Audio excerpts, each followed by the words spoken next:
Coups de poing, gifles, bastonnades, étranglements, tortures, et la liste est longue. La violence conjugale est un fléau social grave et persistant. Plus d'un tiers des femmes de la planète en ont déjà été victimes. Même si aujourd'hui les violences conjugales sont majoritairement punies et interdites par la loi, certains acteurs restent tout de même impunis. Et que dire lorsque ces auteurs sont des personnalités publiques? Le pouvoir et la notoriété font-ils d'elles des personnes intouchables? Mesdames et messieurs, aujourd'hui, dans Les Femmes d'ici, on parle des violences conjugales et de l'impunité de certains de leurs auteurs. Asseyez-vous confortablement, on démarre maintenant.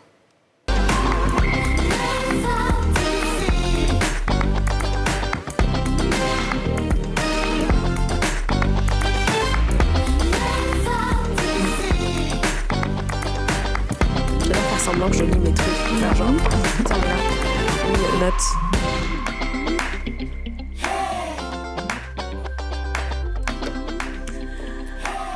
Bonjour et bienvenue, mesdames et messieurs, sur NCI, dans votre émission 100% féminin et 100% franc-parler sur NCI. Bonjour, bonjour les filles. Bonjour, Hello. Kadi, Aurélie, Dija. Vous allez bien?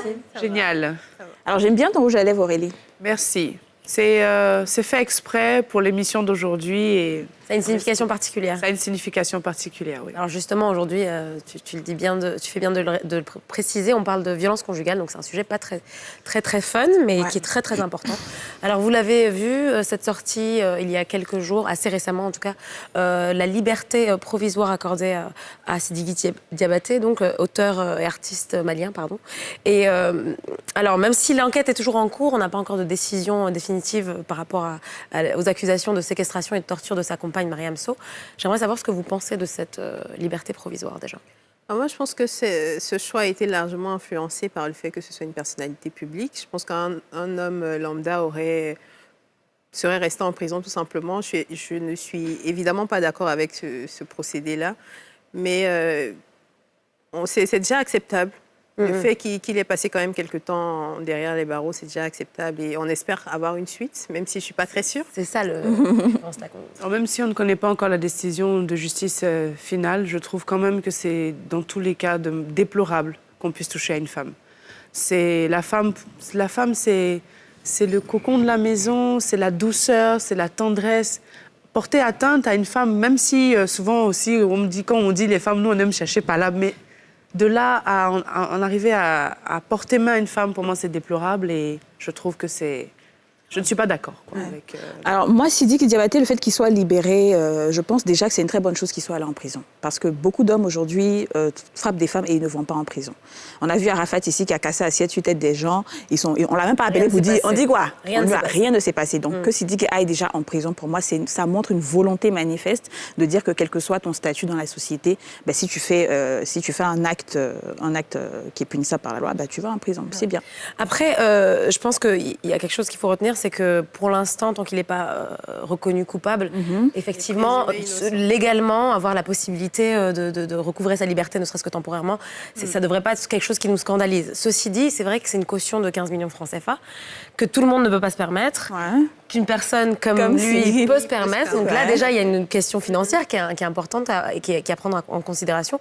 Et surtout, moi, ce qui m'inquiète, c'est la suite. Qu'est-ce qui va se passer est-ce que l'enquête va vraiment porter ses fruits? J'ai très peur pour la suite parce en Afrique, que je suis les persuadée enquêtes, qu'il ne se passera rien. Les enquêtes n'aboutissent pas. J'espère que tu as tort. J'espère aussi. Mais c'est vrai que je ne suis pas très enthousiaste non plus. Écoutez, on va, comme d'habitude, entendre quelques réponses à la question. Que pensez-vous de la liberté provisoire accordée à l'artiste malien Sidiki Diabaté dans ce micro-trottoir?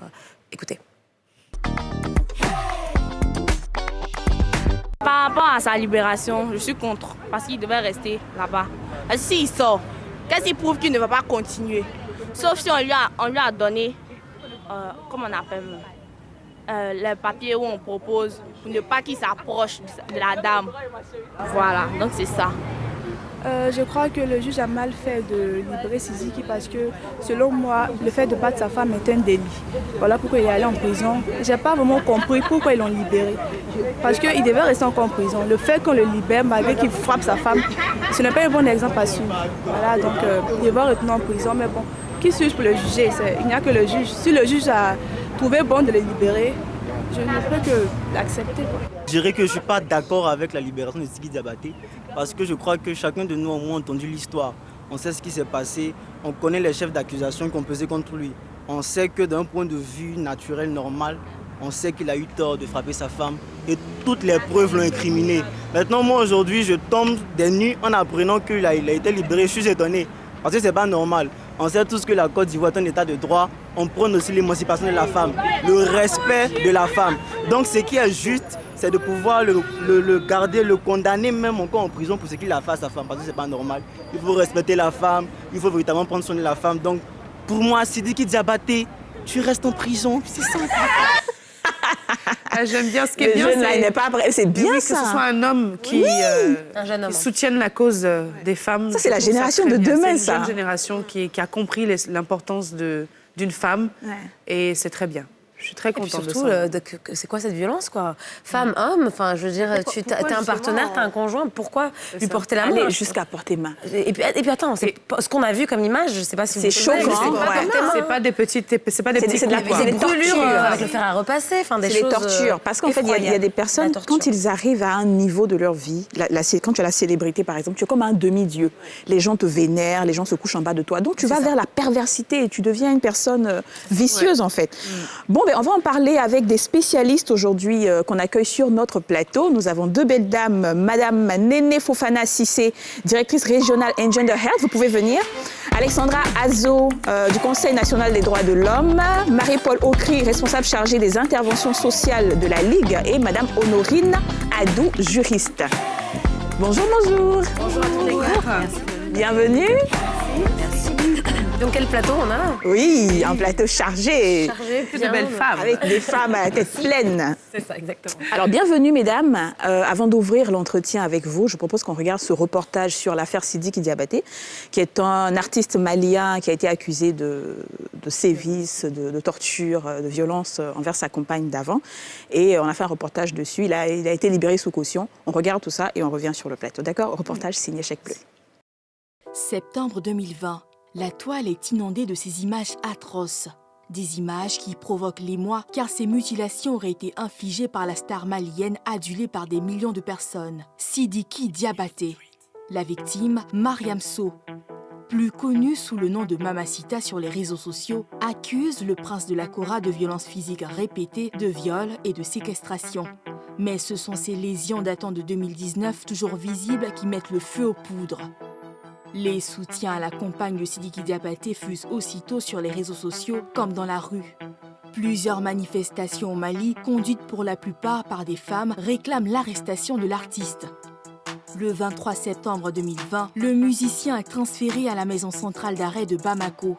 Les jours qui suivent, tout bascule. Sa maison de production suspend leur collaboration et ses participations à différentes cérémonies sont annulées par les organisateurs. Au milieu de cette cacophonie, des voix de soutien envers Sidiki Diabaté émergent tout de même, parmi lesquelles celle de l'humoriste ivoirienne Ividero ou encore de la voix d'or du Mali, Oumou Sangaré. Une prise de position qui leur vaut des fustigations sur les réseaux sociaux. 3 mois après son arrestation, c'est grâce au paiement d'une caution de 15 millions de francs CFA que l'artiste de 29 ans obtient la liberté provisoire. Un développement qui réveille la colère des défenseurs des droits de la femme.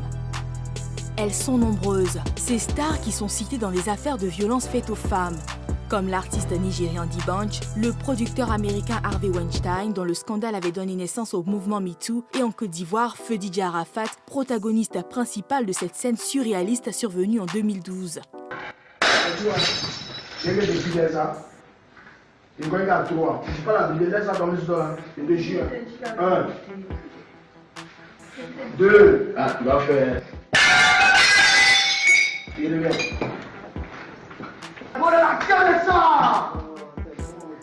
En somme, quand il s'agit de violences basées sur le genre, la question se pose. Les stars sont-elles intouchables ? Voilà, on va peut-être commencer par vous donner un petit peu la parole et vous laisser réagir un peu sur l'affaire Sidiki Diabaté et surtout sur cette question, est-ce qu'il y a un deux poids, deux mesures quand il s'agit de personnalités publiques ? Peut-être Alexandra. Bonjour, alors quand il s'agit de personnalités publiques, c'est vrai déjà l'affaire est plus connue. Il y a beaucoup plus de communication, de médiatisation autour des faits. Et tout de suite, toutes les personnes, les personnalités, les organisations nationales ou internationales sont informées et ont un regard sur l'affaire. Et dans le cas Sidiki Diabaté, c'est ça. Et excusez-moi, je ne suis pas très page. Et donc dans le cas Sidiki Diabaté, c'est vrai qu'il y a eu beaucoup d'émotions, il y a eu beaucoup de réactions et il y a eu beaucoup de prises de position. Et quand il s'agit d'une personnalité publique, c'est vrai que tout de suite, il y a un traitement assez différent. Voilà. Dans les faits, dans les poursuites, les procédures judiciaires, on voit soit c'est accéléré ou un acharnement sur la personne, et tandis qu'une personne lambda, bon, ça passe, ça réagit pas beaucoup.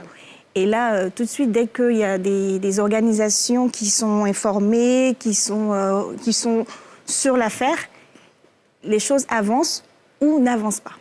Voilà. Et donc là, dans ce cas de figure, il y a eu, quand toute la toile a été enflammée de cette affaire-là, il y a eu très rapidement le procureur qui s'en est saisi. Il y a eu tout de suite la garde à vue qui a été très rapide. Je pense qu'à l'époque, c'était vraiment très rapide, justement parce qu'il y avait cet engouement de l'extérieur, du niveau national ou international autour de ça. Maintenant, de sa liberté provisoire, il y a aussi d'autres paramètres qui rentrent en jeu. Et vous Alors, forcément, moi, je pense que le caractère public de l'affaire ramène toujours à différentes prises de position. Mais il faut se rappeler que derrière une violence faite à une femme, il y a toujours une victime. Et donc, c'est un peu dommage que souvent l'attention se focalise autour de l'artiste, alors que la personne qui a été victime de violence passe un peu inaperçue au bout d'un moment. Mais de façon générale, l'organisation pour laquelle moi je travaille, Engender Health, qui combat les inégalités des sexes, dont la violence faite aux femmes, pour nous, cette affaire est vraiment le témoignage que les choses sont en train de changer. Ouais. On est en train de vivre une nouvelle vague en Afrique de l'Ouest, surtout en Afrique de l'Ouest francophone. Parce que dans d'autres pays tels que le Nigeria, le Ghana, les violences faites aux femmes ont été dénoncées depuis un peu plus longtemps. Oui. Dans nos pays, c'est encore passé sous silence, c'est encore tabou et les victimes sont souvent silencieuses. Et je pense que ce cas-là est un cas d'étude pour montrer que oui, quelle que soit la magnitude ou la grandeur de l'artiste, s'il y a des problèmes de ce genre-là, il faut en parler, il faut dénoncer. Et c'est ce que nous, à Engender Health, on essaie de pousser à faire.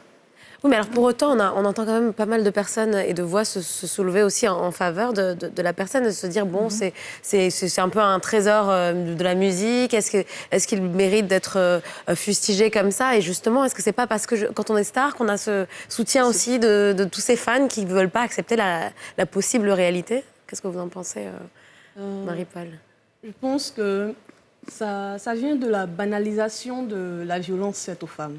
Okay. Voilà. Et tout part des traditions prétextes, parce que ce ne sont pas nos traditions. La femme elle peut être battue, surtout si elle dépend de l'homme. Je ne sais pas d'où ça vient cette histoire d'autonomisation de femmes qui doit être respectée. Parce qu'elle dépend, non, pas soumise, parce qu'elle dépend financièrement de l'homme. Ouais. Partout dans nos lois, il est dit que nous sommes égaux, les humains sont égaux, et l'article 2 de notre Constitution le dit. Il y a des juristes ici, je pense. Voilà. Et donc, nous sommes égaux. Et pourquoi on banalise la violence faite aux femmes? Ça n'a rien à voir avec la renommée de l'artiste. Partout, c'est comme ça. Même le plus grand clochard, il frappe sa femme, cela est banalisé. On dit à la dame, il faut laisser, c'est normal. L'homme a le droit de te taper. Alors, mais justement, à quoi moi, je voulais avoir une question assez pratique, c'est que Sidiki Diabaté a été libéré sous caution. Normalement, là, il devait écoper de combien d'années de prison s'il était... Qu'est-ce que la loi dit, en fait, réellement, pour la juriste? Ok, merci beaucoup. Il faut savoir que nul n'est au-dessus de la loi. Quelle que soit la qualité de la personne, la nature de la personne, elle n'est pas au-dessus de la loi quand elle commet une infraction. Et ici, nous ne pouvons pas dire que oui, il doit écoper 20 ans ou bien combien d'années. Ça dépendra du juge. C'est au juge d'apprécier avec les preuves à l'appui. Okay. Voilà. Et la liberté provisoire, c'est aussi prévu. Oui, la liberté provisoire fait partie aussi des bénéfices, tout ça, et bon, les sanctions. On dit bien que nul n'est au-dessus de la loi, mais c'est vrai que c'est une star internationale. Mais dans les faits, il y a des cas de personnes, de femmes qui sont battues au quotidien et pour lesquelles leur conjoint ou les personnes qui les frappent ne sont malheureusement pas punies. Pourquoi est-ce qu'il y a autant de, de laisser-aller sur ce genre de cas de violence faite aux femmes? Bon, l'expérience, chez nous, vous savez, à l'Association des femmes juristes de Côte d'Ivoire, nous avons des cliniques juridiques. Et ces femmes-là viennent beaucoup chez nous.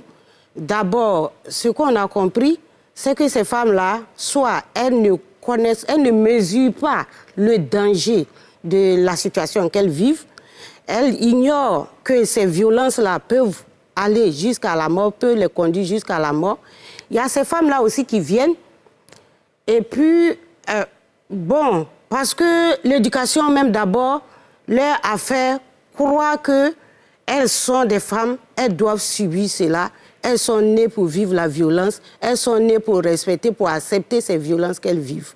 L'éducation, la coutume a favorisé ça, vous voyez. Donc ces femmes-là viennent.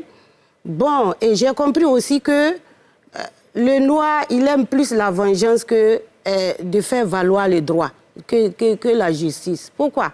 Parce qu'au départ, on est chaude, je parle des victimes. On vous appelle, on dit oui, c'est ceci, et puis on attend même que vous vous levez avec des pilons ou bien quoi pour aller les venger. Mais quand elles viennent et puis vous les orientez, bon, celles qui ne sont pas trop courageuses, entre guillemets, vont dire bon, je vais porter plainte. Mais à la fin, c'est au téléphone, celles qui vous respectent encore, c'est au téléphone qu'elles vont vous appeler pour dire, madame, c'est pas la peine. Elles sont peut-être manipulées aussi. Voilà, c'est pas la peine. Bon, on a réglé à l'amiable, la famille est intervenue, le monsieur m'a acheté un paille, c'est là, il s'est excusé.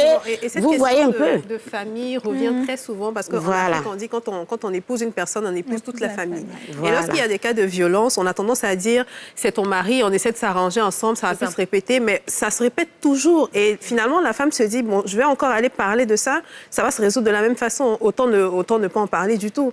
Voilà. Et même j'ai lu récemment les policiers, lorsque des femmes vont pour porter plainte, on dit retournez auprès de votre mari, régler ça. Vous n'êtes pas non plus à... Donc, si eux, ils ne sont pas formés pour prendre ces femmes-là en charge, pour les orienter, les aider, il y a un problème. Tout à fait. On va y revenir dans quelques instants. L'émission se poursuit juste après une courte page de pub. Surtout, ne bougez pas, on continue à parler de violence conjugale et d'impunité dans quelques instants.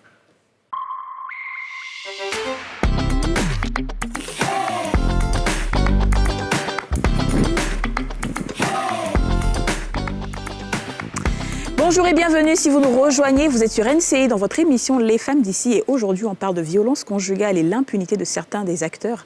Nous sommes avec Néné Fofana Cissé, Alexandra Azo, Marie-Paul Okri et Honorine Adou. Alors, tout de suite, on parlait de la famille qui exerce un poids pas possible dans ce genre de décision. Est-ce qu'il faut qu'on essaie de reformer un peu les mentalités pour que les parents eux-mêmes disent à leur fille, pardon, tu n'es pas un tam-tam? Ça, vraiment quelque chose. Voilà. Vraiment. C'est intéressant que vous dites ça parce que c'est je pense que c'était l'un des messages clés pendant la campagne qui a eu lieu récemment en décembre. Il y a 16 jours d'activisme contre les violences faites aux femmes, enfin basées sur le genre, surtout faites aux femmes dans notre contexte. Et l'un des messages clés, c'était ça, je ne suis pas un tam-tam. Ah, d'accord. Pour permettre aux femmes justement d'exprimer un peu ce ras-le-bol-là. Et je voulais revenir sur deux choses que Dr Adou et Mme Soron ont dit tout à l'heure. Le fait que, oui, il y a beaucoup de règlements à l'amiable. Il y a beaucoup de victimes qui se rétractent. Mais il faut comprendre aussi qu'on vit dans un milieu, comme elle disait, un peu socio-culturel. Donc la pression, la décision d'une personne dépend un peu de elle-même, son estime de soi, et puis de sa capacité à pouvoir prendre certaines décisions. Et en Afrique, comme on le sait, dans beaucoup de pays, pas en Afrique seulement, hein, même en Europe, aux États-Unis, dans beaucoup de pays, les femmes n'ont pas suffisamment confiance en elles pour aller dans un processus, surtout un processus qu'elles ne maîtrisent pas, qui est le processus judiciaire. Donc déjà, il faut comprendre, il faut avoir une connaissance des droits, il faut comprendre c'est quoi ces droits. Et dans beaucoup de pays, les femmes ne connaissent pas leurs droits. Ça, c'est la première chose. La deuxième chose, c'est que la famille n'encourage même pas à exercer ces droits-là. Donc, votre cercle immédiat ne vous encourage pas à exercer vos droits. Et puis, la troisième chose, c'est que le processus n'est pas bien compris. Donc, si je vais vers vous, que vous m'expliquez qu'il faut porter plainte, il faut avoir des preuves, il faut aller incriminer devant plusieurs personnes, avoir le courage de dire qu'on m'a violenté, c'est pas évident. Et après aussi, l'une des choses les plus essentielles, c'est qu'il faut savoir c'est quoi la violence. Il y a différents types de violences, il y a différentes formes de violence. C'est vrai que la violence physique est plus apparente, mais il y a des violences morales, il y a des violences psychologiques qui perdurent et puis qui vraiment affectent les victimes. Donc, je pense que c'est un peu multifactoriel. Alors, est-ce qu'il ne faudrait pas justement éduquer la jeune fille sur ses droits? Parce que c'est bien beau de dire aux gens d'aller porter plainte, de faire des choses, mais une femme qui n'a par exemple... qui ne sait pas, qui n'a pas été à l'école, qui n'est pas au courant de ses droits, comment est-ce qu'elle se lance dans un processus qu'elle ne maîtrise pas, justement? Est-ce que dans vos différentes actions, vous faites comment dire ça, de la sensibilisation sur les droits des femmes? Si, c'est ce que l'association fait depuis plus de 35 ans. Et comme je l'ai dit, nous avons près de 12 cliniques juridiques. On a 2 cliniques juridiques mobiles, ce sont des gros camions qui nous permettent d'aller jusqu'à dans les villages. Et on a aussi les cliniques juridiques fixes. Et nous en avons au Plateau, nous en avons à Bobo, nous en avons à Yopougon et un peu éparpillés sur l'étendue de la Côte d'Ivoire à l'intérieur. Vous aidez gratuitement? Oui, nous exerçons gratuitement. Est-ce qu'il y a un changement depuis 35 ans? Oui, il y a un changement. Si aujourd'hui on en parle, c'est parce que le changement est vraiment chose, comment dire, remarquée. Et est-ce qu'il y a des centres d'accueil qui permettent, par exemple, parce qu'aujourd'hui, les femmes qui sont violentées, elles n'ont pas forcément les moyens de quitter leur mari. Elles sont livrées à elles-mêmes. Donc, si aujourd'hui, une femme violentée décide de prendre la décision de partir de son foyer, c'est pour que quelqu'un l'aide derrière. Est-ce qu'il y a des centres d'accueil? Comment vous faites, justement? C'est là aussi le bas blesse parce que bon... Justement, on était tous en train de sourire là en se regardant. Il y a un véritable problème. Il n'y en a pas assez parce que quand on prend le centre Pavios à Gamay, bon, vous voyez pour ce grand nombre de victimes et puis on vous dira que vous avez droit à 48 heures. C'est quand vous avez la chance. Sinon, c'est une demi-journée. C'est ça aussi. C'est-à-dire 48 heures. On vous écoute, Alexandra. Merci. Sur le volet sensibilisation, nous, au niveau du Conseil national des droits de l'homme, en plus du siège qui se trouve à Abidjan, aux 2 plateaux Vallon, nous avons 31 commissions régionales dans toutes les 31 régions administratives. Donc, ces commissions régionales sont ouvertes, accessibles à toutes et à tous.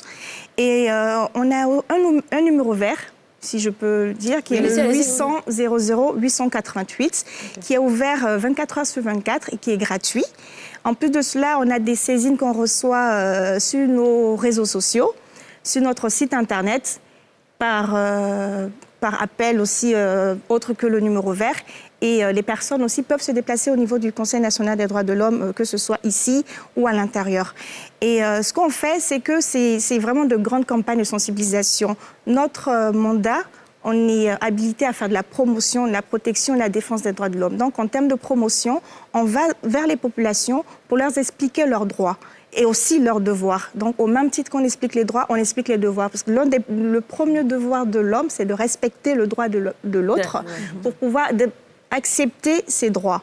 Et donc, c'est ce qu'on fait avec les organisations de la société civile. Nous travaillons étroitement avec l'Association des femmes juristes, avec les organisations, oui, la Ligue aussi. Nous avons eu pas mal de dossiers ensemble avec eux. Donc, merci déjà pour tout ce que vous faites. Et voilà, en plus de cela, on a un département qui est en charge uniquement des droits des femmes, des enfants et des personnes vulnérables. Donc, voilà, au niveau...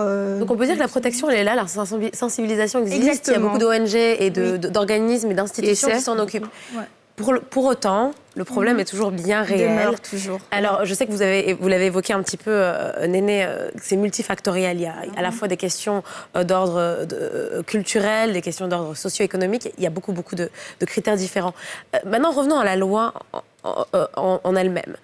Est-ce que l'apparatus légal est suffisant pour justement permettre non seulement les accusations, mais aussi la condamnation des personnes, des auteurs de violences faites aux femmes. Alors, Honorine, si tu permets, je cadre un peu quelque chose et vraiment merci pour la question parce que c'est très important. Il y a plusieurs étapes dans un processus juridique ou bien judiciaire, n'est-ce pas?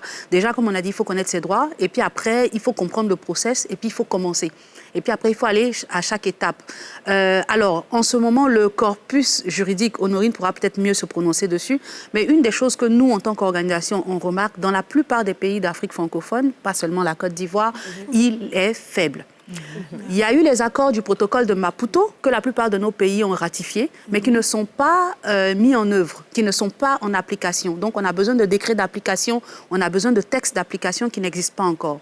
Beaucoup de pays ont essayé d'agir sur le code pénal, etc., pour permettre des condamnations, pour faciliter les condamnations. Mais on n'a pas un corpus juridique aujourd'hui qui est spécifiquement dédié, dans la plupart des pays, à cette question-là. Et c'est vraiment dommage. C'est grave. Ouais. Oui, allez-y. Allez-y. Dans nos lois, par exemple, la violence conjugale n'est même pas définie. Oui. Et il n'y a pas de loi pour la violence conjugale. Et aussi... Par exemple, le viol, c'est en juin 2019 que le viol a été défini en Côte d'Ivoire. C'est incroyable. Il faut juste répéter la date, c'est juin 2019. Juin 2019. Voilà. Et donc, on a ces lois-là, mais les victimes ne portent pas plainte. Et le véritable problème, c'est à ce niveau. Et ça part du fait qu'il y a une pression sociale sur les victimes. Quand tu es victime, on ne te demande pas... On te demande, c'est à toi qu'on demande en fait. Qu'est-ce que tu as fait? Voilà. Qu'est-ce que tu as fait? Comment tu t'es habillée? Qu'est-ce que tu as eu à faire? Est-ce que tu l'as respecté? Voilà. Est-ce que tu l'as salué ce matin? Voilà. Peut-être il est fâché. Moi, par exemple, je passais un jour à Coco Vico. Le mec, il me dit, oh, dégage avec tes fesses que tu as mis en l'air là. Et donc, si je parlais qu'il me frappait, je suis une femme, j'ai été hystérique. Une femme qui parle, elle est hystérique. Voilà, une femme ne se plaint pas. Une femme de mauvaise moralité. Voilà, et surtout que je suis féministe. Voilà. Voilà. Donc, il y a cette pression sur la femme qu'il faut déjà démystifier, démystifier, lever et tout. Il faudrait que les femmes sachent qu'elles ont de la valeur. Elles comptent, elles sont des êtres humains et pas des sous-êtres. Okay. Voilà. Alors, de façon concrète, si je suis une femme battue, mon mari me frappe à la maison, quelles sont les étapes que je dois suivre? Vers qui d'abord je vais? Et quel est l'aboutissement? Parce que c'est bien beau de porter plainte et puis après, ça ne va pas aller quelque part et puis les gens vont se moquer de moi dans le quartier. Donc, quelles sont les étapes qu'il faut? Et puis, juste après, là, on s'en va où? C'est ça. Je crois qu'avant de revenir aux étapes, il faut finir d'abord avec la loi. C'est vrai qu'on a dit tout à l'heure qu'il n'y a pas de loi spécifique qui condamne les violences conjugales. Mais ce n'est pas pour autant que nos victimes vont rester demeurer victimes. C'est-à-dire que ne pas réclamer les droits. Il faut dire que dans notre code pénal, nous avons pas mal de textes qui condamnent ces violences-là et qui les condamnent sévèrement. Voilà, parce que quand vous prenez le viol, comme on a dit, effectivement, en 2019, ce viol-là, le viol conjugal est reconnu. Vous parlez du viol conjugal en particulier. Oui. Donc, quitte à la victime d'apporter les preuves que oui, elle a subi un viol dans son foyer et le juge va trancher. Et quand vous prenez aussi ce même viol, on vous dit, c'est bien défini, quand c'est dans un cadre familial où c'est l'ascendant, descendant, c'est-à-dire le père, un parent proche, c'est jusqu'à condamnation à vie. Donc, le législateur ne s'est pas amusé. C'est pourquoi nous disons à ces personnes, à ces victimes-là, de porter plainte. Ce n'est pas parce qu'il n'y a pas une loi spécifique qu'on ne doit pas porter plainte. Il y a pas mal de textes dans notre code pénal qui punissent toutes ces violences-là. Et comme on le dit aussi, il faut dire que les violences conjugales ont un champ vaste. Quand vous prenez les violences basées sur le genre, nous avons 6 types de violences basées sur le genre. On parle de viol, on parle d'agression sexuelle, agression physique, mariage forcé, violence émotionnelle, déni de ressources ou d'opportunités, qui sont des groupes aussi qui englobent beaucoup de violences. Et ces violences conjugales-là sont éparpillées un peu partout. Donc, vous voyez, et comme on le dit, c'est des violences qu'on vit en interne. Et ce qui est interne tue facilement. Ça jaillit aussi sur notre physique. C'est ça. Donc, ça tue. Il ne faudrait pas que ces femmes-là restent bouche bée, restent derrière les coutumes, les pesanteurs socio-culturels pour dire que oui, c'est comme ça, on m'a éduqué, on a dit que la femme doit souffrir, et donc j'accepte de souffrir et puis mourir. Et donc dites-nous justement les processus, qu'est-ce qu'elle doit faire concrètement? Dans ce cas, comme on le dit, la société civile est là. La CNDI, l'Association des femmes juridiques de Côte d'Ivoire est là, mais tout ça, là, nous n'avons pas force de loi. Il y a, comment on appelle ça, le commissariat, il y a la gendarmerie et le parquet. Quand on dit parquet, on parle du procureur. Donc, on peut porter plainte, soit au commissariat, quand c'est en ville, à la gendarmerie, quand c'est fait là, se sont produits à l'intérieur du pays, et aussi saisir le procureur de la République.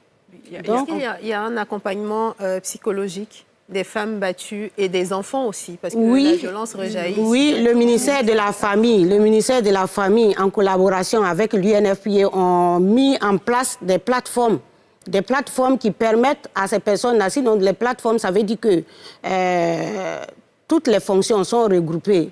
Dans cette plateforme, vous allez trouver un policier, vous allez trouver un assistant social, vous allez trouver un juge, ainsi de suite, qui permet déjà de faire la prise en charge des médecins aussi et tout ça. Ça dépend de la porte d'entrée. Où vous frappez, on va vous conduire, on va faire le référence. Il y a aussi il y a aussi de la formation derrière, parce que comme elle disait, Didia, vous frappez une femme, mais il y a aussi derrière les enfants qui voient leur maman se faire frapper et qui derrière aussi, on va dire, font un copier-coller, parce qu'en grandissant, demain, ils deviennent aussi ces personnes qui frappent. Voilà. Donc, il faut justement stopper dès la base. Effectivement, c'est pourquoi les auteurs doivent savoir que il y a des co-victimes.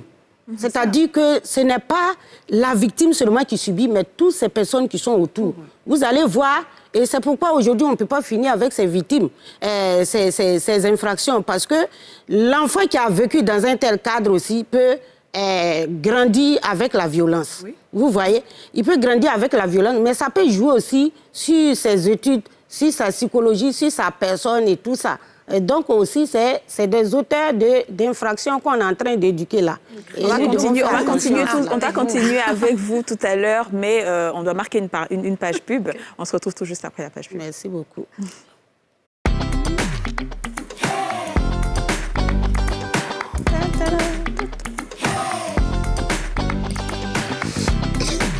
J'ai là tout.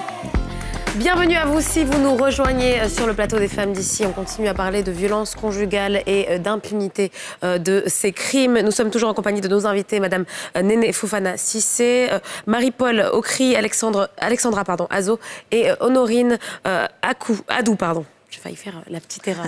Alors, on parlait juste avant de partir en publicité, donc de toutes ces difficultés à entamer les procédures de dénonciation des crimes, mais aussi après d'aller jusqu'au bout du processus judiciaire et juridique. Tout à fait. Alors, il y avait une question un peu, comment est-ce qu'on commence? Par où est-ce qu'on commence? Déjà, il faut se dire qu'en tant que victime, si vous êtes victime, vous pouvez aller vers le commissariat, comme elle a dit tout à l'heure, vous pouvez aller vers la gendarmerie, le poste de police le plus proche, une association, que ce soit la Ligue, que ce soit le Conseil national des droits de l'homme, vous pouvez aller vers un gender health, vous pouvez aller vers une association. Ça, c'est vraiment la base. Ensuite, après ça, très souvent, qu'est-ce qu'on fait? Si c'est des associations, tout de suite, on va essayer de vous encadrer psychologiquement, juridiquement, physiquement, parce que peut-être qu'il y a des problèmes de santé derrière, etc. Donc, il y a tout un accompagnement qui va venir autour de vous. La deuxième chose, c'est qu'il faut surtout rappeler aux gens que la plupart du temps, les victimes ne dénoncent pas. Donc, c'est les observateurs, que ce soit les enfants, les cousins, les nounous à la maison, etc. Voilà, les voisins. Il faut jouer son rôle de citoyen. Il ne faut pas rester là, il a frappé sa femme hier, ouh là là, c'était chaud là-bas. Non. Qu'est-ce que vous faites, en fait, quand vous entendez ces coups-là? Oui, c'est sûr que vous pouvez intervenir vous-même directement. Mais à défaut de pouvoir intervenir directement, appelez quelqu'un. Appelez une association, appelez la police, appelez quelqu'un. Et ça peut vraiment changer la donne. Moi, je veux bien revenir sur l'accompagnement psychologique, parce que quand on a vécu des sévices corporels, des violences conjugales, les femmes sont très souvent brisées à la fin. Tout à fait. Et surtout que le processus est assez long. Si elles s'engagent dedans, est-ce qu'après, il y a un accompagnement pour qu'elles réapprennent à vivre, à s'aimer? À se réinsérer. À se réinsérer, par exemple, dans sa famille ou parfois elles sont rejetées. Tu as dénoncé ton mari, c'est pas normal, ta famille te tourne le dos. Est-ce qu'il y a vraiment un accompagnement, par exemple, est-ce que vous travaillez avec des psychologues, des gens qui sont autour pour vraiment porter ces femmes-là et leur donner de la force? Alors, la plupart des associations avec lesquelles nous travaillons le font, que ce soit la Ligue, il y a une autre association qui s'appelle Écoutez-moi aussi, donne ce cadre-là. Donc, non seulement dans les premiers moments, on vous porte assistance tout de suite, parce que le problème tout de suite, c'est pas vraiment de porter plainte. C'est juste une partie. Le problème tout de suite, c'est comment vous vous sentez vous-même après ce que vous avez vécu. Comment est-ce qu'on vous arrive à vous permettre d'extérioriser tout ça? Est-ce que vous avez besoin de soins de santé, etc. Et cet accompagnement, il peut être de longue durée. Il y a des femmes qui sont accompagnées aujourd'hui depuis des années. Il y a des gens qui sont accompagnés sur une période de 1 mois, de 3 mois, etc.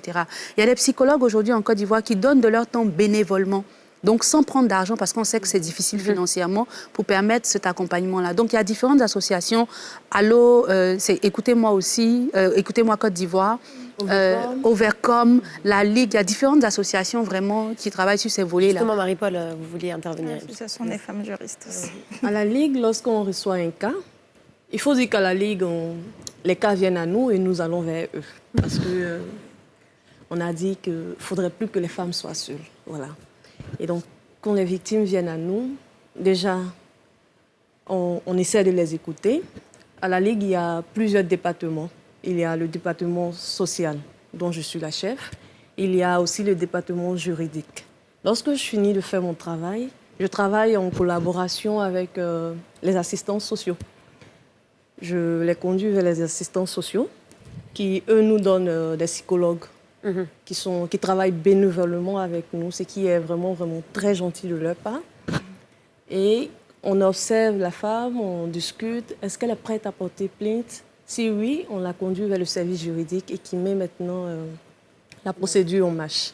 Voilà, il faut dire que la majorité des femmes qu'on a eues, au bout d'un certain temps, elles se rétractent. Elles se rétractent parce qu'il y a la famille derrière. Il y a la pression. Une femme célibataire, une femme qui porte plainte. Pour finir, elle devient célibataire et une femme célibataire en Afrique.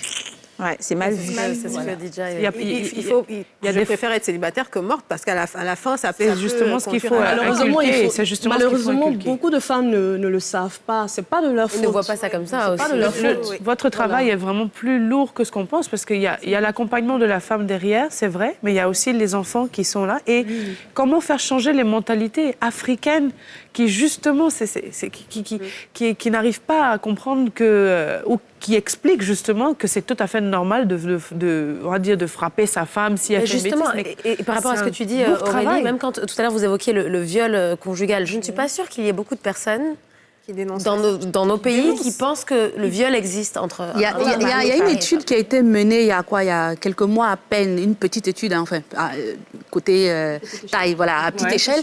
Mais vraiment, on a remarqué que la plupart des personnes qui ont été interviewées dans l'étude, plus de 70%, ont dit que c'était normal en fait. Donc il y avait pas, ils ne reconnaissaient pas que le c'est mon viol. mari, il a le droit de prendre le sexe quand il veut. La femme aussi estime, et c'est les femmes aussi, hein, c'est pas seulement les hommes. Ouais. Les femmes aussi estiment que oui, il a le droit de prendre quand il veut. Moi aussi j'ai le droit de prendre quand je veux. Donc est-ce que vous avez des victimes hommes parce que oui, il y a des victimes hommes. C'est dans les deux sens. Il y en a en petite proportion comparée aux femmes, mais il y a des hommes qui sont victimes de violences conjugales. Et comme on le dit, la violence, c'est pas seulement les coups, c'est la psychologie, c'est le déni d'opportunité. Ah d'accord, tu as fait ça, ça me plaît pas, je te donne plus d'argent. Tu as fait ça, ça me plaît pas, je ne te parle plus. Même le fait de dire je ne te parle plus, moralement ou psychologiquement, vous agressez quelqu'un en faisant ça. Donc il y a effectivement des hommes qui sont il y a des textes qui disent qu'on peut aller en prison pour ça aussi. Non, le texte ne dit pas quand mais le texte... à partir du texte, on va laisser peut-être Honorine juger de ça, mais le texte vous dit d'apporter vos preuves. Donc, si vous arrivez à apporter une preuve, tu vas prouver des preuves des coups, quelle est la limite émotionnelle? Quelle est la limite? La juriste, c'est ça aussi. Il s'agit de la liberté de la personne, d'un droit humain aussi. Donc, les preuves sont importantes. Parce que quand on vient, on peut même venir sur la base des mensonges. Hein. Oui. Donc, c'est les preuves qui vont permettre de savoir si ce que vous dites est effectivement vrai ou pas. Et comme on le dit, il faut dire qu'il y a des textes. Il y a des textes à tous les niveaux. Quand on parle de l'inceste qui se passe à la maison et tout ça. Et quand on parle aussi de mariage forcé, comme je l'ai dit, il y a aussi abandon d'enfants ou de personnes incapables.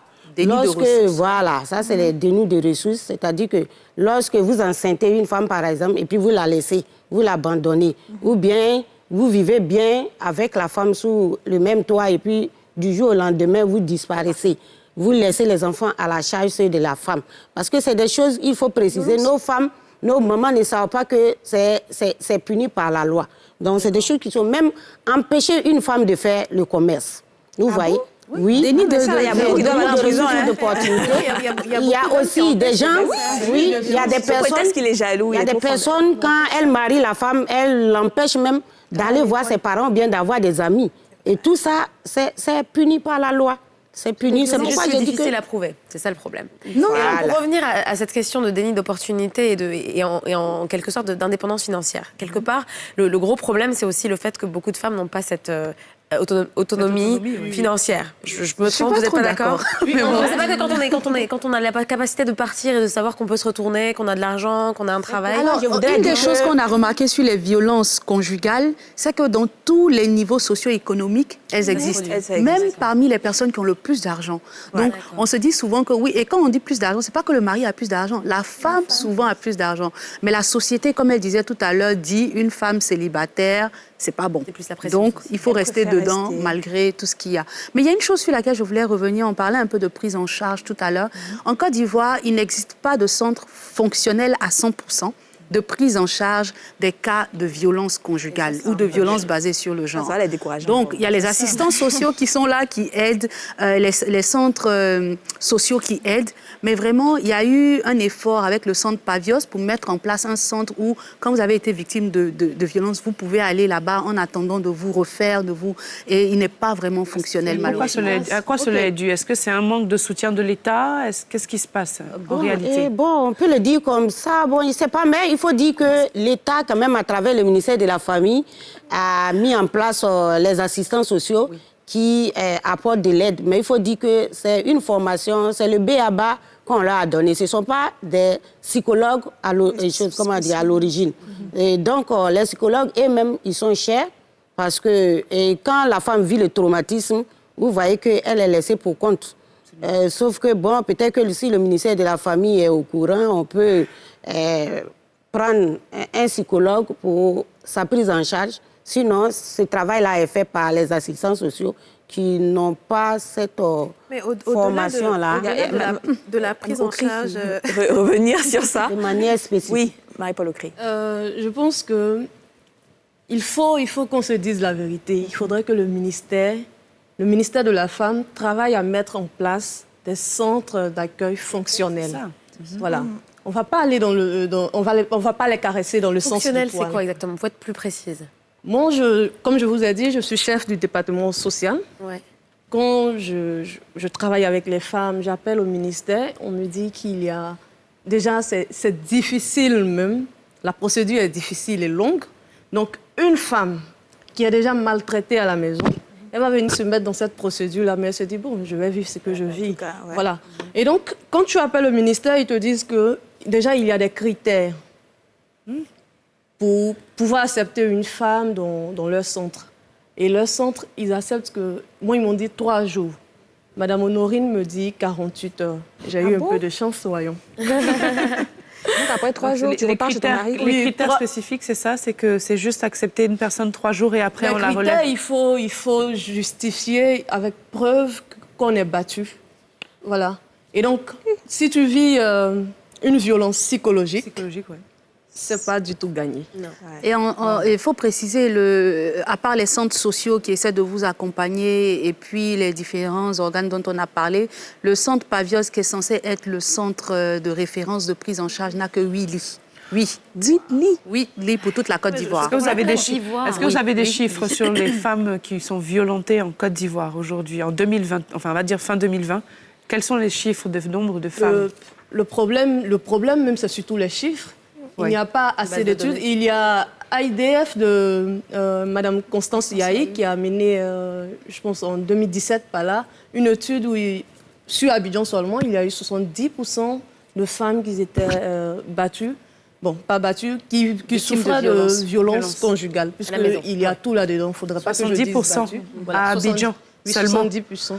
À Abidjan seulement. Je voudrais intervenir aussi pour dire qu'il y a des chiffres ici donnés par le ministère de la Famille en collaboration avec l'UNRPA qui dit que, oui, sur 3184 cas pris en charge, on a dénombré 2168 cas de violence domestique, soit 68,9%. Oui, c'est ça, on est dans les... Et cette année, par exemple, l'année dernière, le thème des 16 jours d'activisme qui a été donné par le ministère de la Femme, de la Famille et de l'Enfant en Côte d'Ivoire, c'était non aux violences conjugales, justement. Donc, en se disant que oui, les femmes sont victimes de plusieurs types de violences en Côte d'Ivoire, mais les violences conjugales, les violences domestiques faites à la maison sont la plus grande importante.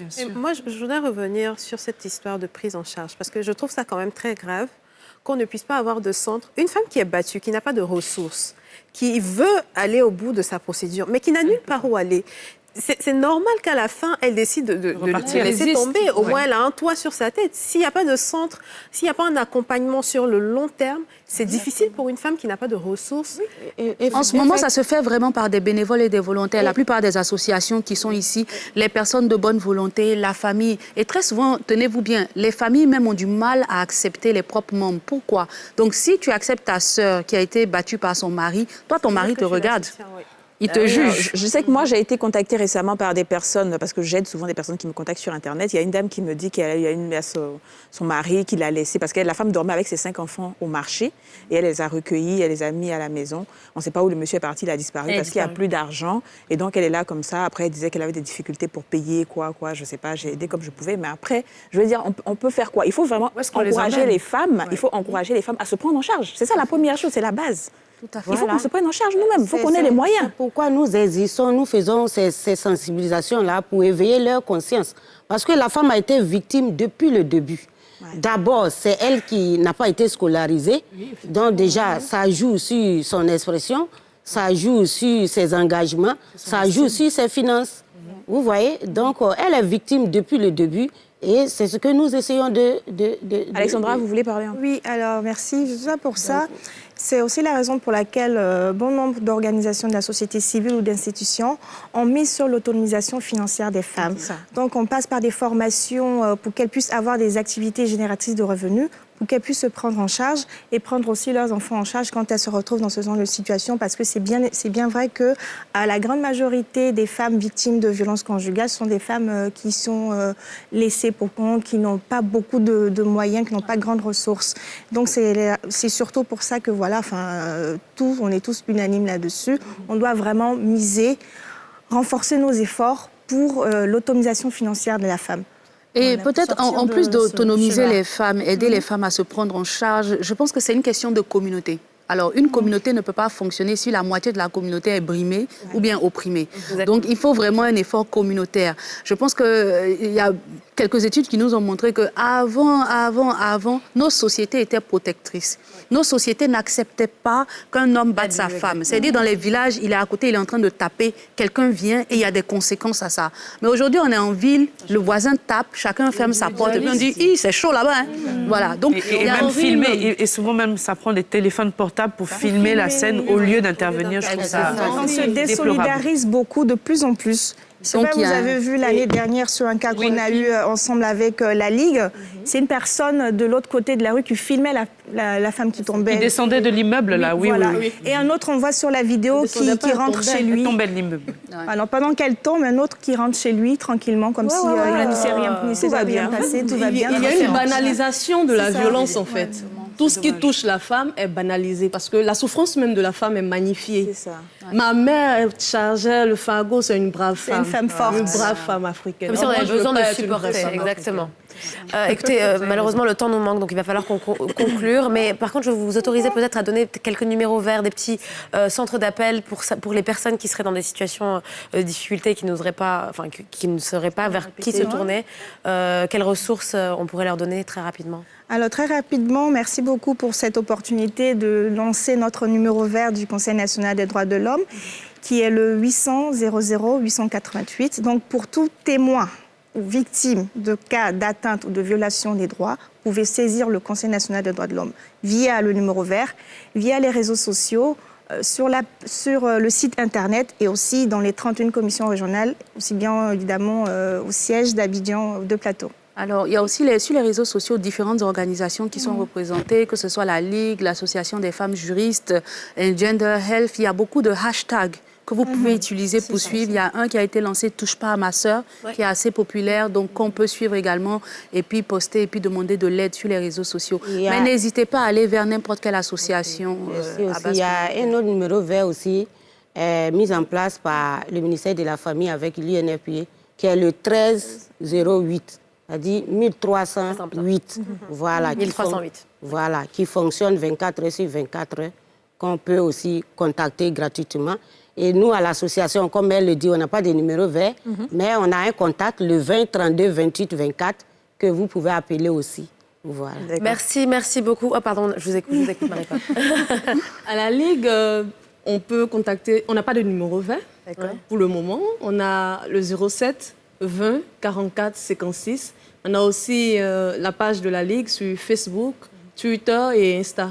D'accord. Nous sommes disponibles 24 sur tous les réseaux. D'accord. C'est noté. Merci à toutes les quatre d'avoir participé à cette émission et d'avoir donné votre point de vue et dénoncé. Dénoncer. Oui, parce que si vraiment il y a un dernier mot à dire, c'est d'encourager les gens à dénoncer. Parce que tout à l'heure, quand on a vu le film aussi où on parlait de Sidiki qui a débatté, qui n'a pas été condamné, il faut que la population sache aussi que les sanctions ne sont pas composées seulement de liberté, de privation de liberté. Voilà, il y a aussi les sanctions pécuniaires qu'on peut aussi demander. Il y a aussi la conciliation. C'est-à-dire que la victime et l'auteur peuvent se retrouver devant les juges pour essayer de trouver un terrain d'entente. Je vais devoir vous couper, je suis vraiment navrée. Merci et tout ça. Merci encore à toutes les quatre. Que les gens dénoncent. Les femmes qui ne dénoncent le message. Merci beaucoup, merci. Alors, on va devoir partir en coupure pub, malheureusement, et on se retrouve dans quelques minutes. Surtout, ne bougez pas, l'émission continue. À tout de suite. Retour sur le plateau des femmes d'ici. Nous sommes presque à la fin de notre émission. Et maintenant, nous allons passer à la rubrique « Ce qu'on retient » de Dija. Alors oui, aujourd'hui, je pense que tout le monde sera d'accord si je dis que l'accès aux soins de santé en Côte d'Ivoire est assez périlleux. Il n'est pas rare de voir sur les réseaux sociaux des SOS de demande d'aide et d'assistance. Ce qui m'emmène à vous parler de la couverture maladie universelle qui a été mise en place il y a déjà quelques années. Donc cette couverture maladie universelle a été mise en place pour aider les populations, toutes les parties de la population à avoir accès aux soins de santé à moindre coût. Donc, elle a été lancée déjà il y a quelques années par le gouvernement ivoirien, comme je l'ai dit. Et avec cette couverture maladie universelle-là, vous avez accès aux soins généralistes, aux spécialistes, aux actes de chirurgie, aux sages-femmes, aux hospitalisations et aux médicaments, bien évidemment. Donc, il y a un processus à suivre, c'est l'enrôlement. Et pour ça, il vous faut un certain nombre de pièces que je vais donc vous donner. Donc, une copie de votre acte de naissance ou de votre jugement supplétif. Si vous êtes majeur, une copie de votre carte d'identité en cours de validité. Une copie de l'acte de mariage, bien sûr, si vous êtes marié. Une copie de l'attestation de travail pour les salariés. Pour les retraités, une copie de votre bulletin de pension ou de votre décision de pension. Et bien sûr, pour les mineurs non accompagnés, une autorité parentale. Une fois l'enrôlement effectué, vous recevrez votre carte de santé 3 mois plus tard. Et après ces 3 mois, vous allez commencer votre cotisation qui s'étend sur 3 mois également, qui est de 1 000 francs par mois. Franchement, c'est donné et je pense que c'est l'occasion pour tout le monde de se faire soigner à moindre coût. C'est triste de voir sur les réseaux sociaux des personnes qui sont sans cesse en train de faire des publications pour demander de l'aide, pour demander assistance, alors qu'il y a un système qui est mis en place pour éviter tout ça. Donc, utilisez, faites-vous enrôler, bénéficiez de votre carte de santé, de votre CMU, et puis ayez accès aux soins comme tout le monde. Tout le monde ne bénéficie pas d'une assurance privée tout le monde n'a pas les moyens. Tout le monde n'a pas les moyens, qui nous met à l'abri. Et donc, c'est bienvenu. C'est vrai que cette histoire de prise en charge des malades, on va y revenir. C'est un sujet, moi, qui me parle tout particulièrement parce que j'ai vécu ça dans ma famille où quand tu n'as pas d'argent, par exemple, on ne touche même pas, ne serait-ce que pour poser un simple diagnostic. Le malade n'est pas touché sous prétexte qu'il faut verser une caution et qui parfois est très, très élevée. Donc, je pense qu'on va en faire une émission bientôt. Mais avant ça, il faut que nous, en tant que citoyens, on prenne toutes les mesures d'accompagnement qui sont mises à notre disposition pour avoir accès aux soins. Donc, ce qu'on retient aujourd'hui, c'est d'aller vous faire enrôler. Si on vous a tapé, mesdames, Allez à l'hôpital et ensuite allez porter plainte. Voilà. Alors, est-ce que la couverture médicale universelle, là, ça prend quand tu as la couverture, tu as combien de pourcents, par exemple? Parce que les assurances, on a 60%. Est-ce que tu es couvert à 100% et tout? Non, c'est pas la couverture. C'est une partie. Par exemple, on sait que dans une clinique, pour une consultation, c'est pas moins de 20 000. Mais avec la couverture maladie universelle, vous pouvez vous retrouver à payer 2 000 ou 3 000. D'accord. Ce qui est déjà très bien. C'est très bien. Même si tu dois cotiser payer un petit peu, au moins. C'est 1 000 francs par mois. Voilà. Franchement, pour 1 000 francs par mois, pour avoir accès ça vaut aux le soins, coup, bien sûr. Elle est mise en application, ça marche vraiment? Ça marche très bien. D'accord, très bien. Mais écoute, c'est vrai que la procédure est un peu longue, ça dure à peu près 7 mois en tout. D'accord. Mais une fois que c'est fait, ça vaut le coup de passer par ce processus. Merci Didja, c'est gentil. Alors les filles, à mon tour, vous savez, on parle de sujets donc relativement aux femmes aujourd'hui, donc j'ai un certain nombre de questions, un petit quiz pour vous. D'accord. Si vous êtes un peu à jour niveau niveau information, je vais aller doucement. En tout cas, va doucement. Alors, en 2009, ça c'est facile, hein. Quelle star américaine a connu un scandale pour avoir été frappée par son petit ami lors d'une sortie et qui lui a coûté sa carrière, qui a failli lui coûter sa carrière? Coûter sa carrière, ça va. Pas du tout. Non, ça a failli coûter. Il a eu un passage à vide. Il a eu juste, voilà. Il a eu une traversée du désert, mais quand même. Mais il n'a rien eu de grave. Ça a chauffé sur lui, mais bon. Après, par contre, c'est vrai qu'il a fait, je crois, des travaux publics. Il a été condamné à 5 ans avec sursis. Des travaux publics. Comment s'appelle le producteur américain, on en a parlé tout à l'heure, qui a été emprisonné de 23 ans de prison? Harvey Weinstein. Eh oui, c'est lui. Il y a aussi Bill Cosby, je pense, qui a eu des démêlés avec Oui, il a eu, mais il n'a pas eu autant de... Est-ce qu'il a même été condamné? Il a été condamné, mais 23 ans de prison pour Harvey Weinstein, c'est quand même très, très fort. C'est un monsieur qui faisait, on va dire, la pluie et le beau temps à l'époque à Hollywood. Et ça a été... Il y a eu des actrices comme Lupita Nyong'o, Angelina Jolie, Miranda Kerr ou encore Cara Delevingne, le mannequin, qui a été victime, en tout cas, de ces violences. Il y en a qui ont été violés, il y en a qui ont eu des harcèlements. Donc voilà. C'était un vrai. C'est avec lui que le mouvement MeToo a commencé. Justement. Alors, quel est, à votre avis, le dernier pays en date à avoir légalisé l'avortement? C'était le 30 décembre dernier. Où ça, dans le monde? Dans le monde. Légaliser l'avortement? Ah, le 30 décembre, c'est récent. C'est récent, ça fait une semaine. Zut, je crois que je l'avais en plus. L'Italie? L'Espagne? La Pologne? Alors, c'est un pays latin. L'Espagne? Brésil, Colombie, Argentine. Et justement, le droit d'avortement. En parlant d'avortement, enfin, malheureusement, heureusement, malheureusement pour certaines, quels sont les 4 pays africains qui ont autorisé l'avortement? Afrique du Sud. Pas beaucoup, hein, c'est vrai. Zimbabwe. Pas Zimbabwe. Moi, je pense qu'il y a un autre pays d'Afrique australe, mais je suis pas sûre. Peut-être, ou alors le Kenya. Allez-y, chacune. Donnez votre... on va dire. Aucune idée. Peut-être le Nigeria, je sais pas. Non, ça m'étonnerait. Ils sont pas encore... Ils sont très conservateurs. Pas du tout. Rwanda? Alors, bon, vous donnez votre langue au chat. Ouais, franchement. J'ai oublié les autres. La Tunisie. Oui, c'est ce que je pensais aussi. L'Afrique du Sud, le Cap-Vert et Mozambique. Ah, mais c'est ce que je voulais dire, puis j'ai dit Zimbabwe. Oui, Zimbabwe, c'est ça, Ah, mais oui. Bon, à votre avis, dans quel pays dans le monde, du monde en tout cas, les femmes sont encore interdites du droit de vote en 2021? Il y a un pays, c'est en Europe. Et c'est en Europe. En Europe? Figurez-vous que c'est en Europe. Ah bon? Et donc, c'est un pays qui a encore interdit le droit de vote. Tu veux dire l'Union européenne? Mais les hommes aussi, je vous aide. Les hommes aussi n'ont pas le droit de vote, ni les femmes. Mais donc là-bas, personne ne vote. Alors personne ne vote là-bas. C'est que ça doit être une monarchie, où il n'y a pas de peut-être. suffrage, mais en tout cas, interdit de droit de vote. Alors là... C'est que c'est un roi, alors c'est une monarchie. Attends, Europe centrale. Europe centrale, oui, si on parle de l'Europe, oui, il y a la France, tous ces trucs-là. C'est pas ça. Non, c'est pas ça, mais évidemment. Donc c'est plutôt là-bas là. Non, si, c'est l'Europe. On est dans le... Oui, on est juste à côté de la France en plus. Ça commence par quelle lettre? V. V. Non. Qu'est-ce qui nous arrive là? V. Oui. Alors si on considère que c'est un pays, le Vatican. La cité du Vatican est le Parce qu'il n'y a pas de cité. Oui, mais c'est un piège. C'était un piège, c'est une question piège. La cité du Vatican est le seul État au monde sans droit électoral ni droit de vote, y compris pour les femmes. Aucune élection n'a lieu dans la cité et par Parce qu'ils votent en conséquent... Italie.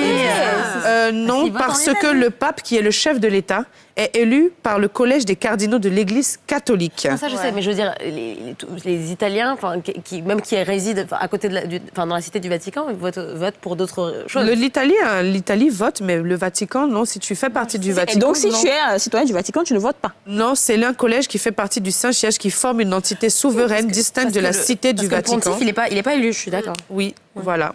Donc, mais c'est une question piège quand même. C'est une question piège. Alors, à votre avis, en 2016-2017, combien de jeunes filles sont tombées enceintes en milieu scolaire en Côte d'Ivoire? Beaucoup même. C'est un chiffre alarmant. Oui. Beaucoup. Alors, attends, 12 000? tu peux nous donner une fourchette? Entre quoi et quoi? À plus de 1000 en tout cas. Plus de 1000? 5 000? 1800. Non, pas 5 000. Moi, je En pense 4 471 jeunes filles entre 9 et 14 ans sont tombées enceintes selon un rapport du ministère de l'Éducation nationale ivoirienne. 14 ans. Ouais, les enfants de 6e. Entre 9 et 14 ans. En Côte d'Ivoire, 4 000. Après, le nombre de grossesses est passé à 390 cas de 2017 à 2018, 442 au titre de l'année académique 2018-2019, soit une hausse de 13,3%. C'est drôle parce qu'avec toutes les campagnes de sensibilisation, au lieu que les chiffres baissent, ça augmente. Ouais. Donc en fait, tout ce qu'on fait, ils s'en foutent, les jeunes. Est-ce qu'elles regardent la télé même? Elles regardent la télé. Elles sont sur Facebook en train de parler de comment on Moi, ça appelle m'étonne pas que ça devienne, que la sexualité soit de plus en plus précoce. Enfin, faut voir dans le monde dans lequel on vit, avec les réseaux.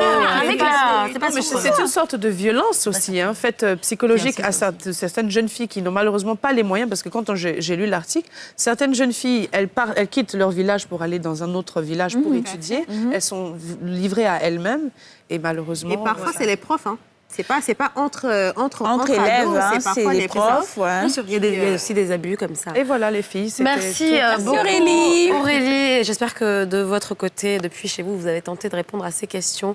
En attendant, on vous dit bonne journée. On se retrouve demain sur la même chaîne, c'est NCI. Bonne journée à vous, à demain.